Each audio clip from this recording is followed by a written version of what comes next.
Please tell me what is the need of the holy Quran. Quran पाक की क्या जरूरत थी? तो मालूम हुआ उनमें वो बातें नहीं थी जो निजाम कायनात कुरान लेके आया। क्या कहना, बहुत अच्छा। मेरे नबी से पहले दुनिया में जितने अंबिया किराम तशरीफ लाए, या तो किसी किताब को लेकर जलवागर हुए या किसी किताब की पैरवी कराने के लिए जलवागर हुए।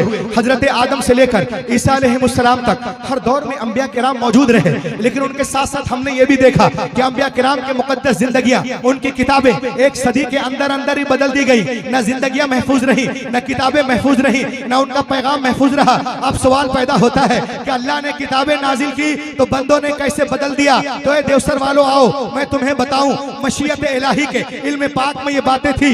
हजरत Ibrahim is not the last prophet, हजरत Musa is not the last prophet, हजरत Isa is not the last prophet, हजरत Yusuf is not the last prophet, हजरत Yunus is not the last prophet, हजरत Zakariya is not the last prophet, हजरत Yahya is not the last prophet, हजरत इब्राहिम आखिरी नबी नहीं है, हजरत मूसा आखिरी नबी नहीं है, हजरत ईसा आखिरी नबी नहीं है, जनाब दाऊद आखिरी नबी नहीं है, हजरत सुलेमान आखिरी नबी नहीं है।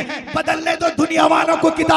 अगर एक किताब बदली गई दूसरी किताब नाजिल कर दूंगा। अगर एक पैगंबर का निजाम बदला गया दूसरा पैगंबर जलवागर होगा। मगर जब रब्बे कायनात ने अपने आखिरी नबी को मबूस करने का फैसला कर लिया और उन्हें खातमुन नबीयीन बना के भेजा, तो साथ ही साथ ये भी ऐलान कर दिया, ए महबूब आज के बाद तुम्हारी किताब नहीं बदली जाएगी, हिफाजत का जिम्मा मैं ले रहा हूँ। इक़राल्लाहु तबारक व तआला फिल कुरान इन्ना नहनु नज़्ज़लना ज़िक्र व इन्ना लहू लहाफ़िज़ून। बेशक हमने कुरान पाक को नाजिल किया और हम ही हिफाजत करने वाले हैं। और मुझे कहने दो, लहाफिजून का कनाया बोल रहा है कि हिफाजत हाफिजों के जरिए करवाई जाएगी। कभी आपने कभी आपने गौर किया?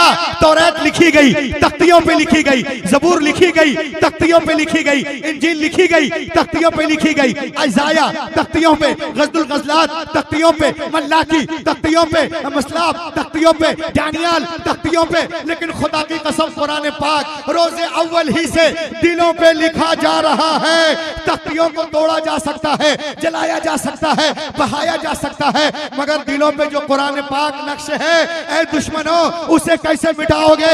इसीलिए मैं पूरी दुनिया को चैलेंज करता हूँ, सुनो, जो कुरान पाक का मजाक उड़ाते हैं, हाफिजों का मजाक उड़ाते हैं, मदरसे का मजाक उड़ाते हैं, दाढ़ी वालों का मजाक उड़ाते हैं, टोपी वालों का मजाक उड़ाते हैं, उलमा का मजाक उड़ाते हैं, वो सुन ले कि दुनिया की सारी किताबें, यहूदियों की सारी किताबें, ईसाइयों की सारी किताबें, जैनियों की सारी किताबें, चैनियों की सारी किताबें, अतरस की सारी किताबें, पतरस की सारी किताबें, ओलाटों की सारी किताबें, प्लाटो की सारी किताबें, डार्विन की सारी किताबें, अलेक्जेंड्रा की सारी किताबें, लेनिन की सारी